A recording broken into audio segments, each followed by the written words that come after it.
どうもこんにちは。今日からは数2です。数2、進化程の数になるので、そうですね、そこ注意してください。進化程の方になります。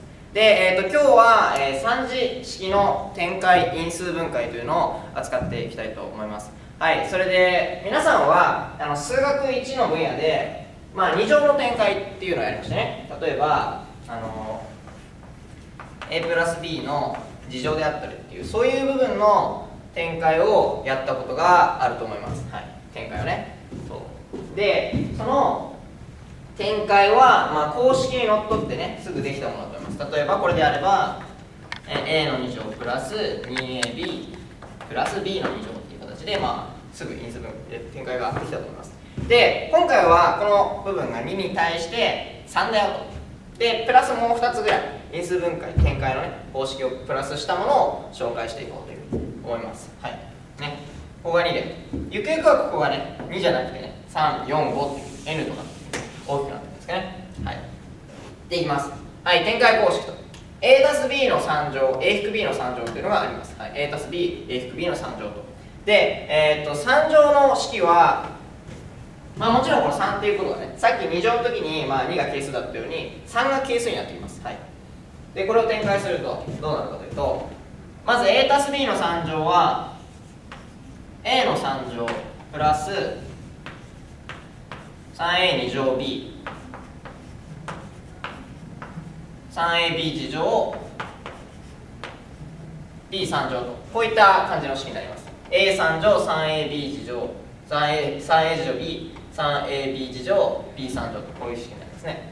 で、マイナスの時はじゃあどこが変わるのかっていうと、因数分解で2次の時はちょっと真ん中の項が変わってね、2AB の符号が変わったと思います。それと同じように3次の場合も特定の場所が変わります。で、どこが変わるかっていうと、こことここなんですね。これを展開すると A3 乗マイナスの 3A 次乗 B プラス 3AB 次乗マイナスの B3 乗というふうに、この第2項と第4項の符号が変わります。ここね。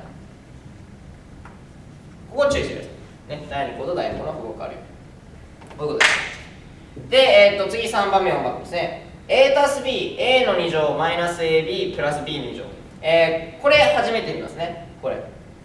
そうですね。これの展開。で、実際に証明の場合は、分配法則をやってみると思うんですけど、この形 A たす B でここの A の2乗を2つかけてマイナスで B の2乗っていうこの形が来ている場合は、これ実は A3 乗プラス B3 乗というこういった形になります。3乗足す3乗だよと。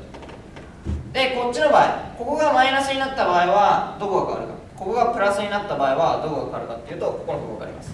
A3 乗マイナス B3 乗ということになります。はい。ここ3乗してここ3乗して足したっていうのと同じで、ここ3乗引くここ3乗の計算っていう、その感じで言ってください。この符号が変化するよと。はい、これが展開公式です。4つですね。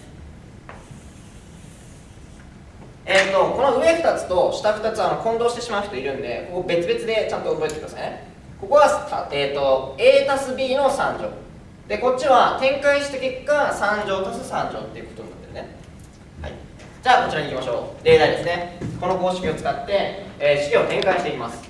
まず1番目 x 足す2の3乗っていうのがあります。はい、3乗なので、さっきの展開の公式を使うと、この x の部分が、x の3乗ですね。でプラス、3倍の、x の次乗、前の次乗ですね。プラスかける2プラス、3倍の x2 の2乗プラス、2の3乗、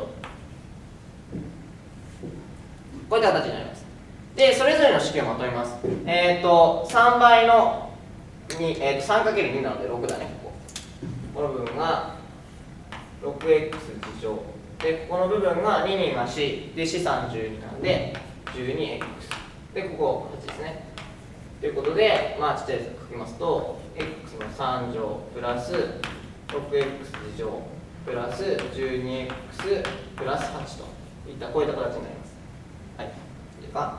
丁寧に展開するとこのような形になります。で、括弧2番。括弧2番は、まあ、さっきの形ですね。下、3番目と4番目の形になります。で、まあ、ここの2乗がありますね。まず x の2乗。で、まあ、これとこれ、x と 2y の掛け算で、まあ、符号が違うもの。で、さらに後ろの 2y の2乗、4y の乗っていうのがありますね。なので、もうこれは3乗引く3乗で展開できます。いいかな。これの3乗引くこれの3乗なので、x の3乗マイナス 8y の3乗という形で今一気にできると。まあ3番目と4番目の方が簡単かなっていう形になります。はい。じゃあ練習をしてみましょう。次の式を展開せよということで、まあこれの各答えを見ずに、各自この黄色い部分の展開っていうのをやってみてください。だから動画を止めてこの答えを見ずに、この黄色い部分の展開をやってみてください。はい。じゃあ続きまして因数分解の方に行きましょう。はい、こちらですね、因数分解。因数分解の公式はさっき3番目4番目で紹介した公式の逆です。さっきは展開の公式だったので、この右側から左側に移った。で a 足す b って書かれてたら、ここの3乗足すここの3乗ですね。ここの3乗足すここの3乗で a 足す a 引く b の3乗、a 引く b があった場合は、ここの3乗引くここの3乗ね、ここの3乗引くここの3乗っていうなぜ右から左だった。でそれの逆をするということ。もし3乗足す3乗という式があったら、もうカッコカッコで2つに分解できるよ。最初に分解するのは3乗3乗ってあったら、その a 足す b、その中身ですね、その中身 a と b を取り出せよと。で2乗 a の2乗をかけて2つ ab かけてマイナスをつける。で b の2乗だよ。そんな感じでやります。例えば今 x3 乗足す8っていうのがあったら、今 x が3つありますね。x3 乗なので、まず最初にここには、まあ、x が来るよと。で8っていうのはね、何の3乗だろうね、これ2の3乗ですね。なのでプラス2っていうここでこう書くことができます。で後ろの部分はまずここの2乗ですね。x と2乗で、符号が逆ですね。今プラスなのでマイナスになります。マイナスのこれ x、2倍の x プラス、まあ、ここの2乗なんで4みたいな感じでやります。で、2個目のやつは、まあ、6乗って書いてあるんですけど、まあ、これも x 次乗の、まあ、3乗ですね。次乗の3乗っていうふうに見ると、これどう書けるかっていうと、今 x の次乗が3つあるんで、次乗引く、まあ、次乗 y の次乗も2つあります。で、これ2個分 x4 乗プラスこれ x 次乗 y 次乗、プラスこれの次乗 y 乗ってなりますね。こういうふうになる。で、まあ一応ここの部分もまだ因数分解できますね。2乗引く2乗なので。なので因数分解すると、まあ、x マイナス y、x プラス y、x の次乗、4乗4乗、プラス xy、x 次乗 y 次乗、プラス y4 乗といったこういった形になります。はい。まあこんな感じで、展開というか、ね、因数分解をしていきます。この公式を使ってね。これが因数分解の公式です。じゃあ練習いってみましょう。はい。これも同じく、答えを見ずにこの黄色い部分の因数分解っていうのをしてみてください。答えを見ずに因数分解を確認してみると黄色い部分ね。はい。という形です。今日は、3次の因数分解展開についてやりました。で次回は二項定理。もしここの a たす b のここの部分ね N 乗になってたら、じゃあどういう形になるのかなっていうのを紹介していこうと思います。はい。